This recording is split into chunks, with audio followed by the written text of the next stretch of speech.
Hey, what's going on? It's Bill Burr, and it's the Monday Morning Podcast from Woo! Monday, April 9th, 2012.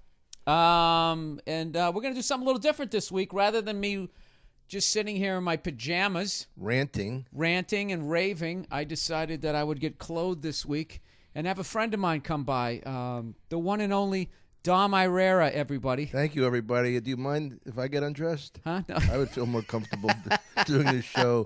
I like in the nude. In the front of nude. you. In the nude. Not In just the nude naked. podcast. In the nude. Well, I realize now, look how much weight I've gained, right? Now, I've gained, since I've known you, 30 pounds, right? And I know that. I can't tell. Well, you don't really check me out. You know what it is? Oh, Doc. Look at my head. My head is bigger. Well, you're wearing that slimming black T-shirt. I've got a Barry Bonds head. But it's interesting because now, and I don't even know if this is a bit yet, Bill, but I think there's something in it. I have to look. I don't like women my own age. Right. You know what I mean? I can't fake that I get aroused by them. I always wondered that. No. I always wondered, I mean, I wish I had that kind of love or something, but I need like a hot young chick. But the only hot young chick I'm going to get has to be flawed. right. She's got to has daddy issues Inside or or outside, yeah. Yeah, she's got to be messed up in some way, but that's what I'm looking for. How many strippers have you dated? Dated, only a couple. I was in love with one. How old were you when you made that move? 2 years ago. You fell in love with a stripper. I fell in love with. 2 years Yeah, ago? well, first of all, Is this a country song? she was. really I did fell in love. But, she was not stripping at the time. She was bartending and just giving an occasional lap dance. Okay. And really beautiful I girl. think I've been to that bar. And fun, but I tell you, OxyContin and alcohol really mess you up. Yeah. I don't know if you knew that. But, Yeah, I got some. But I still love the unfortunately. girl. But she's. I don't think we're getting back together because No, that Oxy. her is, husband and her two kids keep blocking us. Oh Jesus, Dom, you're making me feel good. You're making me feel good. Some of the choices I made back in the day, dude. Oxy is that's. It's heroin, right? Yeah, that's one of those things. Like- Like even when you get off it, I don't know that you're ever. Depending on how long you do it, the same. I lost a buddy of mine to that. Oh, really? Shit, and I got another one. He's not doing so well. Did you grow up in a neighborhood that was a lot of drugs? Not like that. Not like that. It was. I grew up. It was cul-de-sac bullshit. It was weed. There was the weed guy. There was the bookie, and then there was booze, obviously, but and some coke when you got older. But like nobody was doing like heroin, and crack was like you're out of your fucking mind because everybody thought if you smoked crack, that was it. You were done. Well, Like, yeah, they say you get addicted the first time. Now, let me That's ask what you- they said, but I got friends of mine who did, and they're like, yeah, okay, it was all right. Oh, really? Yeah. Well, maybe they're addicted to other things. They didn't have time to be Hey, addicted maybe to they're something. just better people than Maybe us, they're dog. better, stronger. You have good friends. Let me ask you this. If you had one drug that you think you would like, what would it be? I know what mine is. If I could do a drug that I've never tried, you've that I never would tried and you think that like it's not going to have any repercussions, you just want the feeling. What feeling would it be? like, Not I have a Demerol. tie. I have a tie. What? I want to know what it feels like that Trainspotting where you sink into the rug the first time you do heroin. That's And- exactly and- exactly what I want. But I gotta admit the hallucinating thing, tripping. Yeah. But That doesn't. somebody told me like when you're tripping, it's not like you don't know that you're tripping. You see the door fucking melting. You're like, oh, it's because I'm on acid. It's not like those high school films where you'd be like, you thought you could fly and dumb Right, shit right. like that. Jump But, out the window. No, that would think- scare the shit out of me. What was that movie with that old guy? Was it something? Timothy Leary? Alan Arkin did a part where he played an old guy and he fucking he got addicted to heroin in like his 70s. And he's just like, what the fuck? I'm 70. That's actually a good idea. Just to try it at 70? I mean, I'd rather go out shooting drugs than go out taking, Dick in the ass? dick in the ass. Yeah, that must hurt, man.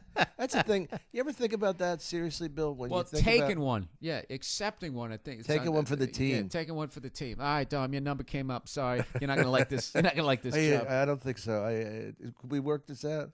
No, I've actually thought Are you about really a priest? how I want to go out. Yeah. Is in- Eaten by wolves, eaten by wolves. shredded by animals. Yeah, I either want to live to be like 105, like you live so long that there's like nobody at your funeral because you outlived everyone. Yeah. Who gives a shit? Or No.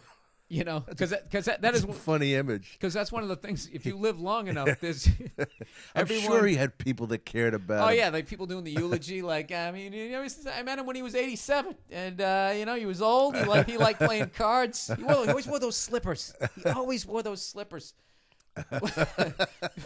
But if you die, like, you know, like all my friends, you know, who have died tragically fucking young, it seems. I mean, you pack the house and everybody's up there crying. Yeah. You get a good. That's the only good thing about dying young is everybody gives a fuck. There's articles written about you. There's nothing worse there's nothing worse than dying young, but dying old also is, you know, you're sitting there, you got that fucking old terrified picture. Right. My Uncle Tony, when he died, he really was very prejudiced and very angry, but he also loved his children. He loved God. He loved mountains. And then when he died, it was so funny. Does that make up for the racist side? Yeah, but I'm saying he was that balance. He burned crosses on people, but into nature. Love birds. But it's true though. He was really like all that. Yeah. And we're standing around the coffin. You see that mountain? It's for us. That's for us, not these other people. This is God's country. But when we're around the coffin, we're standing. You know, people lie about people after they died. And this guy, Lee Fideli, who was the first Italian character I ever did, like I got down a little. He said, we're standing there, me, a friend of mine who's a priest, and like a couple of my cousins, and we're standing there over the body, and he goes, he never had a bad word to say about anybody. And we went from crying to fucking laughing. And I'm thinking, I said, all he did was have bad words to say about everybody. And then he goes, listen to this. This is a really old reference. He goes, he never hated anybody except Larry Boa. Right? Larry Boa, the old for the Phillies. Yeah, second And he baseman. goes, and he looks up, he goes, he hated that motherfucker with a vengeance, huh? Was he a gambler? No, he didn't gamble. He just hated him. He hated Larry Boa because he hit 175, but he was a great fielder. But I mean, what an obscure reference to make at a funeral. So in general, back in the day, he probably just didn't like second baseman straight Maybe across the board. Yeah. But I love that everybody laughed. I've had a couple of those at like funerals. We were crying. We went from crying to crying, laughing. I did that one time. A buddy of mine, his dad died, and it was just one of those fucking, you know, tragic. You know, we were young, and he died out of nowhere, and the kid had already lost his mom. It was fucking horrible, and so it was pouring raining to make it even worse. Fucking, like, remember the movie Seven? It was raining like that. Okay. Yeah. So we go through the service, and now they're gonna, you know, put the guy in the ground, and the guy was so popular. I mean, there was just a zillion people there, so they had like one of those pop tents with no sides to it. Mm-hmm. So there's so many fucking people, everybody's jamming in there. Me and my buddy can't get in. You know, we're on the outer ring. We're just getting rained on and shit. And my other asshole friend is just inside the tent, and he's sitting there, and we're all crying and stuff, and they're bringing the body down. And all of a sudden, just from the weight of the rain, like this little like canal started pouring down and just missing my friend.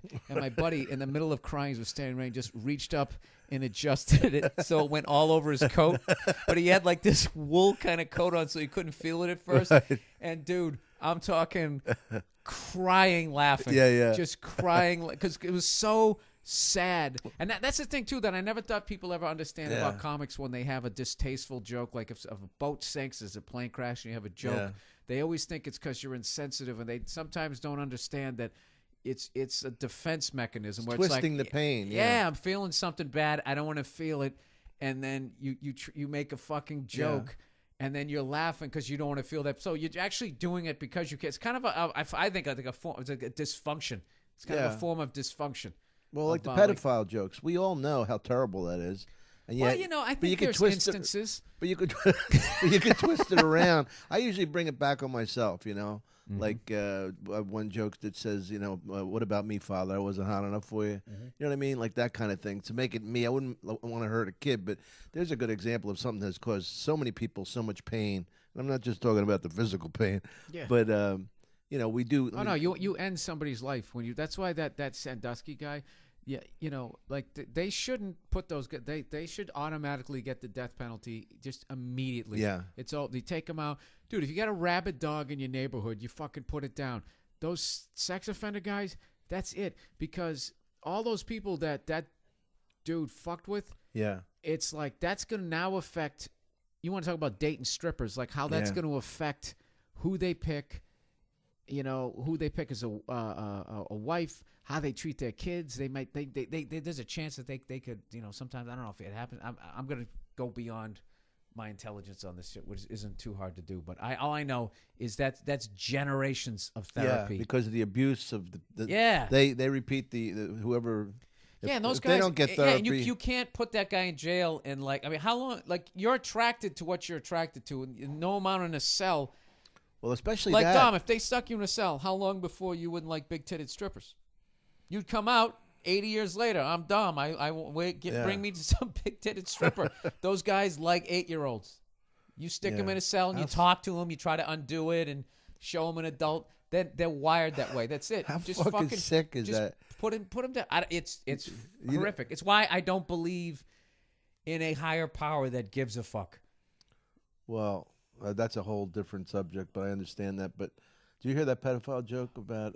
You might have to tell a joke. No, not at all. It's two guys sitting on a bench. I see an 11-year-old boy walk by. One guy, pedophile, says to the other one, he goes, "Boy, he must have been hot back in the day." He must have been something back in the day. Oh, that's fucking twisted. Yeah.